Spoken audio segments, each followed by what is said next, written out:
Podtaf. Podtaf. Podtaf. Bienvenue dans Podtaf, Le podcast qui te fait découvrir des métiers. Waouh! Moi, c'est Laura. Et moi c'est Sarah, On a passé la trentaine, on a testé pas mal de métiers. sans jamais trouver le bon.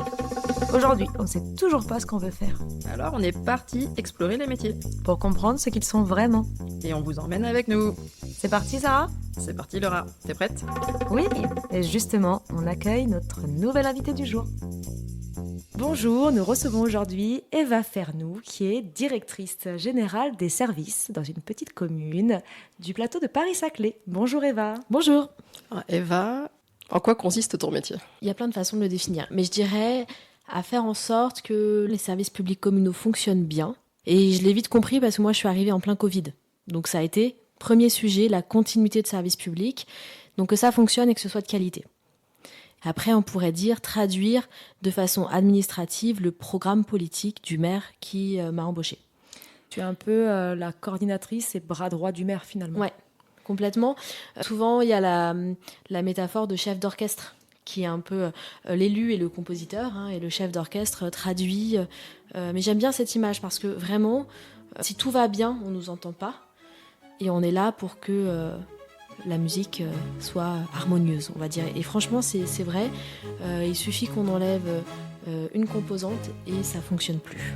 Est-ce que la taille du village peut modifier les compétences ou le contenu de ton métier? C'est très intéressant comme question. On considère que plus on travaille dans une commune petite, plus c'est difficile, parce qu'on a peu de cadres intermédiaires, et surtout, moi je suis donc directrice générale des services, mais je suis aussi directrice des ressources humaines. Je suis aussi, et là vraiment avec monsieur le maire, c'est vrai, on travaille tous les deux, on est en même temps directeur des services techniques. Je suis aussi, quand il y en a besoin, directrice de cabinet. Et du coup, on nous demande d'être très bon dans chaque secteur. Et si on n'est pas très bon, il y a des risques déjà de mal faire les choses vis-à-vis des agents, mais des risques de contentieux aussi. Tout en traitant des sujets rarement. Donc ça veut dire qu'il faut se former très vite, le faire, et puis passer à autre chose, et puis peut-être dans 1 an ou 2 ans devoir recommencer.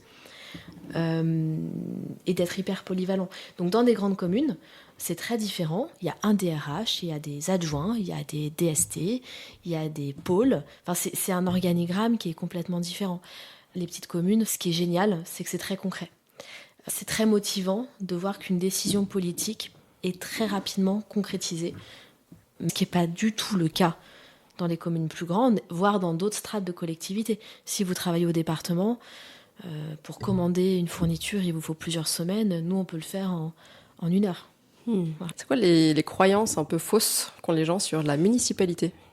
Je pense que dans une petite commune, on nous voit beaucoup. Donc à la limite, je trouve qu'on est une belle illustration en fait de ce qu'est le service public. C'est beaucoup plus compliqué pour les personnes un peu cachées.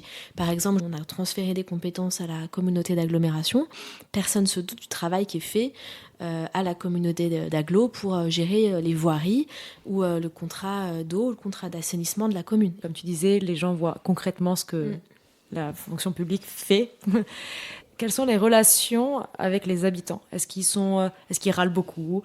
Est-ce qu'ils sont plutôt reconnaissants? Comment ça se passe?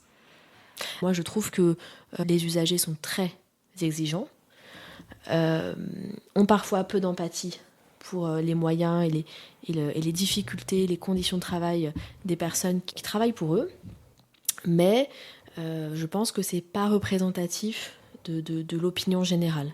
Tu disais que tu as accès à beaucoup d'informations finalement Ouais. sur tous les habitants, sur toutes les décisions qui sont prises ici, puisque tu fais partie de ces décisions-là Ouais. aussi. Est-ce que dans ton contrat, tu as une condition qui s'appelle secret professionnel? Alors c'est ce qu'on appelle le devoir de réserve. On est vraiment sur toutes les informations dont dispose l'agent public dans l'exercice de ses fonctions. Est-ce qu'on peut parler du sujet des dépôts sauvages? Ah. Qu'est-ce que tu en sais et quelles ont été tes expériences dessus et qu'est-ce que nous on peut faire en tant que citoyens pour aider? Alors, un dépôt sauvage, donc c'est des trucs un peu plus utilisés que quelqu'un va avoir la flemme d'emmener à la déchetterie et il va mettre n'importe où. La recommandation, évidemment, c'est d'aller à la déchetterie. Si on ne peut pas aller à la déchetterie sur le territoire où je travaille, c'est qu'il faut appeler le syndicat d'ordures ménagères compétent, prendre rendez-vous. Est-ce que toi, tu as été amené à ramasser des déchets sauvages dans ta commune? Moi, c'est plutôt chercher des indices me permettant d'identifier le propriétaire des déchets pour porter plainte. Ça m'est déjà arrivé plusieurs fois d'aller sur place, de me dire « Ah mince, j'aurais dû prendre des gants, j'avais pas de gants ». Je pense à un dépôt sauvage, on a eu une fois de mobilier de restauration d'un ancien restaurant. Et du coup, nous, on a réussi assez facilement à identifier le restaurant d'où ça venait, qui avait changé tout son mobilier. Dans ce cas-là, on a déposé plainte, mais on n'a jamais eu de suite. C'est fou, ça. Ouais. Alors, en fait, ce qu'il faut aussi comprendre, c'est que parfois, c'est plus compliqué que ça. Parce que peut-être que le restaurant a bien fait les choses et que c'est l'entreprise qu'elle a appelée pour faire les travaux qui n'a mal fait les choses, ou pire, un sous-traitant de l'entreprise. Et il y a toute une chaîne de responsabilité. Moi, souvent, ce qu'on me dit, c'est « Ah bah si, j'ai payé un artisan, sauf qu'en fait, l'artisan, plutôt que de payer... il a bien encaissé le forfait déchetterie sur le devis, mais... il est parti en vacances avec. » Voilà. Et donc, si dans les recommandations, moi, quelque chose que je fais maintenant... à titre de particulier que je faisais pas, c'est ne pas payer l'ensemble de la facture tant que j'ai pas la preuve que les gravats n'ont pas été mis en déchetterie. C'est un bon conseil. Ouais, c'est malin. Et ça, vraiment, le faire... dès qu'on est un particulier, qu'on fait faire des travaux, ou qu'on est une collectivité, attendre la preuve du bon traitement, de la bonne chaîne, du bon respect de la chaîne de suivi des déchets. Qu'est-ce qui coûte le plus cher à une commune? Le personnel. La première dépense communale, c'est les charges de personnel. Ça paraît logique, hein. C'est une commune, hein, c'est une mini-entreprise qui a donc son équipe, donc c'est des charges de personnel. C'était quoi tes situations les plus folles que tu as pu rencontrer sur ton poste actuel? Déjà, souvent, ça m'arrive de dire au maire, mais jamais j'aurais cru faire ça. Et je pense que se retrouver en botte à minuit dans des rues éteintes, à porter des barrières pour essayer d'aider pendant les inondations. Où une fois, on me dit, il y a cette personne âgée là qui est seule, elle ne peut pas monter parce que elle a besoin d'aide, en fait, elle n'est plus mobile. Donc il faut imaginer, l'eau 40 cm, je vous rappelle que je fais moins d'1,55 m. Et je me retrouve dans cette impasse à aller voir cette dame. Bonjour madame, ça va? Oui, ça va, je bouge pas. Bref. Et là, sur le retour, on me dit attention, on a enlevé les regards de pluviales. Et donc je vais essayer de me dire, alors rappelle-toi par où t'es allé. Ça, c'était improbable comme situation. Est-ce qu'on se marre dans ton métier? Ah ouais. D'abord parce que j'ai une super équipe. Et puis parce que parfois on voit des situations complètement absurdes. On est toujours surpris de l'inventivité humaine aussi, ça c'est chouette. Parfois on se dit on a vu le pire, non, c'est pas possible. On a eu plein de clichés. Enfin, plein de trucs, on se dit, il y a que ça à la télé, mais non, ça existe en vrai. Dans quelle situation tu as dû travailler avec la police, la gendarmerie? Un exemple facile à dire qui n'est pas dramatique, c'est un cliché, mais qui est vrai, un enfant qui, à 19h, est encore au centre de loisirs. Il n'y a pas de parent qui est venu le chercher. As-tu un rôle à jouer dans les litiges de voisinage? Est-ce que c'est ta pire hantise? Alors, c'est pas ma pire hantise. Ça me désespère un peu sur l'humanité, on va dire. On a un rôle de médiateur, le maire, donc on accompagne, on donne les bonnes informations, a un rôle de médiateur, mais à l'impossible, nul n'est tenu. Et moi, je garde en tête toujours qu'il y a des élus qui se font agresser. Régulièrement, dans les médias, on entend un maire. Et du coup, il faut aussi réfléchir à ce qu'il faut faire, pas faire. Enfin, faut pas se mettre dans une situation dont on sait qu'en fait, l'issue sera forcément mauvaise parce qu'on est avec des gens qui peuvent pas être raisonnés. Par contre, lorsqu'on sait que, parce qu'on les a reçus avant, qu'on comprend les deux points de vue et qu'on peut arriver vers une solution commune, là, il y a un rôle à jouer. Mais il faut aussi être lucide. Est-ce qu'on peut revenir sur ce passage du Covid? Toi, tu l'as vécu comment? Alors du coup, le Covid, ça s'est passé en même temps que le précédent renouvellement du conseil municipal. Le Covid a interrompu le scrutin du premier tour et du deuxième tour des élections municipales de 2020. Déjà, donc le contexte était très bizarre puisque certains élus n'étaient pas encore installés mais savaient qu'ils n'étaient plus le futur maire de la commune. Et du coup, moi, donc j'ai été recrutée au mois de juillet. Donc le conseil municipal avait dû être installé au mois de mai par un nouveau maire. Je suis arrivée à mon poste en septembre-octobre, donc 2020.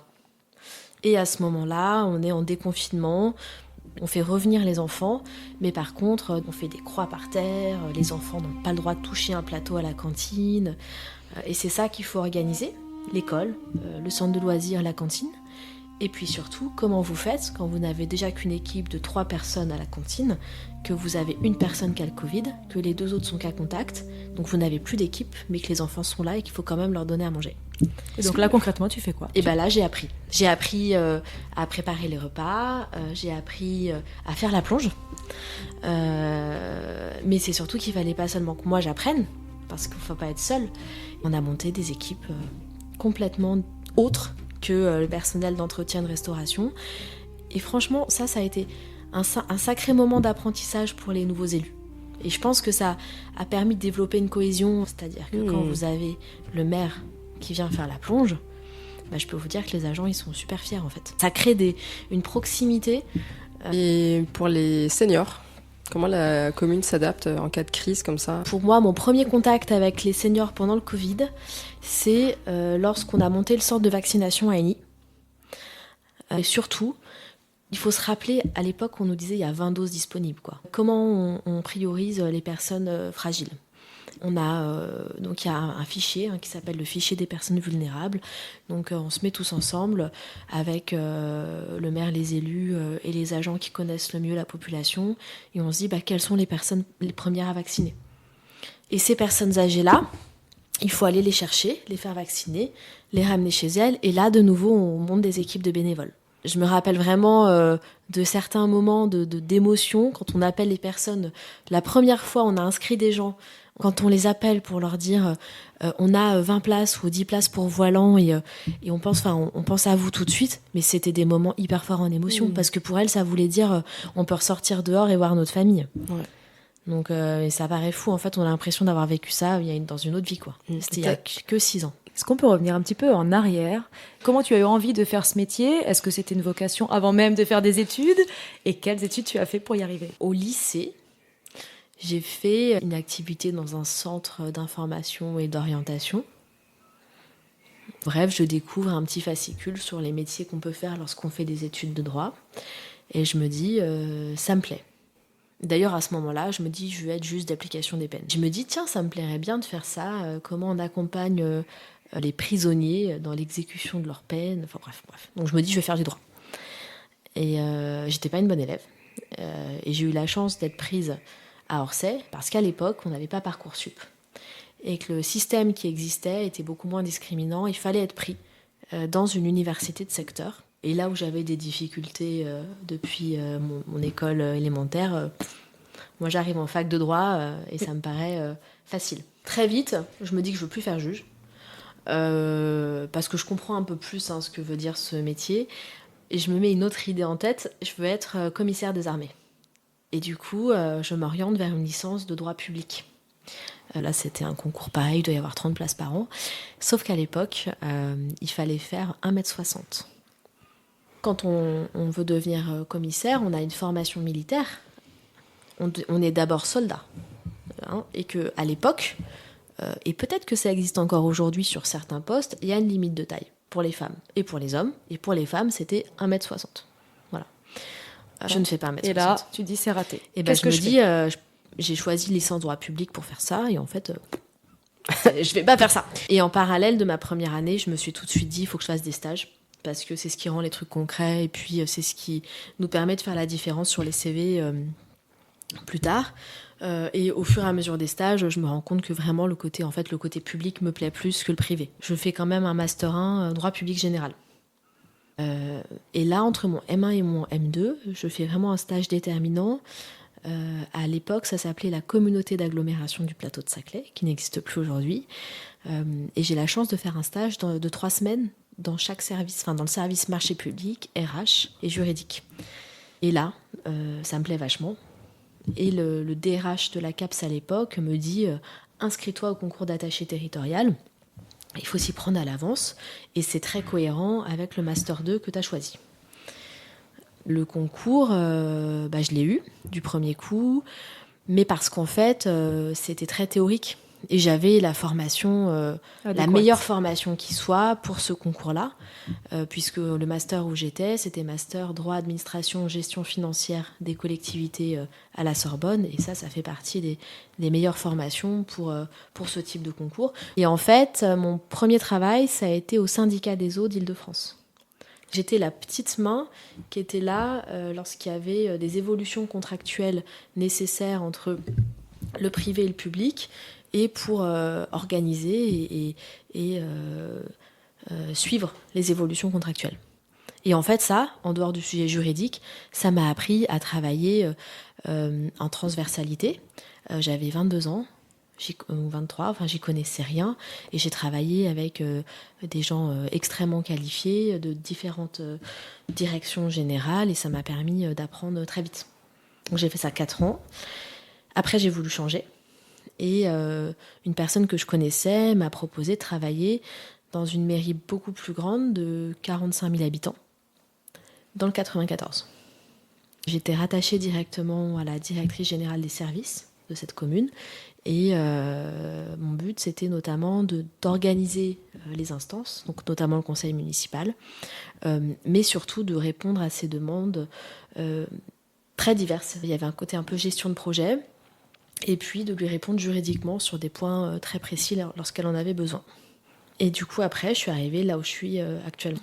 Selon toi, quelles sont les compétences qu'il faudra avoir pour faire ton poste ? Je pense que quand on a une formation de juriste, c'est plus facile. Il faut aimer la transversalité. Il faut être des très bons généralistes, je dirais. Et pour moi, il faut avant tout des qualités relations humaines au sens large.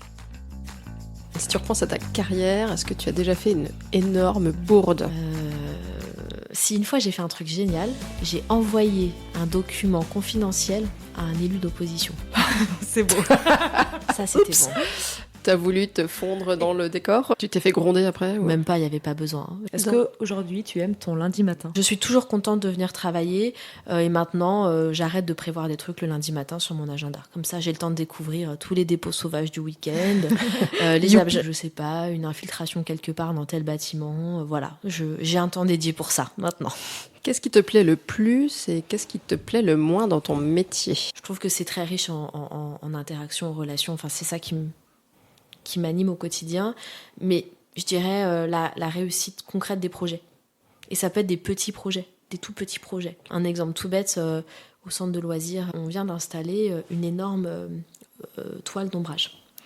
Ça peut paraître tout bête, mais on a eu un dossier de subvention, on a bien travaillé le projet, les travaux se sont bien passés, parce qu'en fait c'est pas juste mettre une toile, c'est faire des trous d'1,50 m dans la dalle sans percer un tuyau en dessous. Maintenant c'est plutôt esthétique et ça va permettre aux enfants de prendre des goûters dehors en été et surtout d'apporter de l'ombre à l'intérieur de la structure lorsqu'il fait chaud. Et donc mine de rien, on lutte à cette petite échelle-là contre le réchauffement climatique. Et heureusement qu'on a des petits projets qui se font très rapidement parce qu'on en a d'autres qui se font sur plusieurs années. Et ça, parfois c'est difficile quoi, de continuer à faire avancer des grosses machines comme ça. Donc après voilà, ce qui me plaît le moins, c'est la lourdeur administrative. C'est pour avoir une subvention, c'est quasiment 1 an. Si la signature et le tampon ne sont pas exactement au bon endroit, l'interlocuteur ne va pas le voir et du coup va bloquer le projet. J'ai le cas là sur un truc qui date de 2020. Donc vraiment, cette lourdeur administrative qui fait que notre action perd de son sens, ça vraiment c'est un problème pour moi. Fais-tu ce métier pour la gloire ou pour la fortune ? Ah, pour la gloire. On te croit, bien sûr. Je dirais pas pour la fortune, sinon je pense que si on prend les mêmes fonctions que moi dans le privé... le calcul est vite fait. Ouais, je pense que l'écart c'est du simple au double, quoi. Je pense en termes de rémunération. Si tu pouvais choisir un métier à découvrir dans un futur épisode de Podtaf, quel métier ce serait ? Attaché parlementaire. Pour susciter des vocations, c'est top. Et en plus, il vaut mieux le faire jeune. Ça, c'est un truc à faire quand on a plein de dispo et tout. Défi accepté. Merci beaucoup, Eva. Avec plaisir. Fascinant. Merci, Eva. Et pour vous qui nous écoutez, on adore les défis à Podtaf. Si vous avez un métier que vous aimeriez nous faire découvrir ou que vous voulez qu'on vous fasse découvrir, écrivez-nous sur notre boîte mail podtaf.lepodcast@gmail.com ou via nos comptes Instagram, Facebook ou LinkedIn. À très bientôt pour un nouvel épisode de Podtaf, le podcast qui te fait découvrir les métiers. Quel est ton métier? En fait, j'ai aucune idée de comment ils font ce métier. Ça tourne! Potof, potof, potof. Tu parles si bien, sans filtre. On dit tout. C'est nous. Coupé!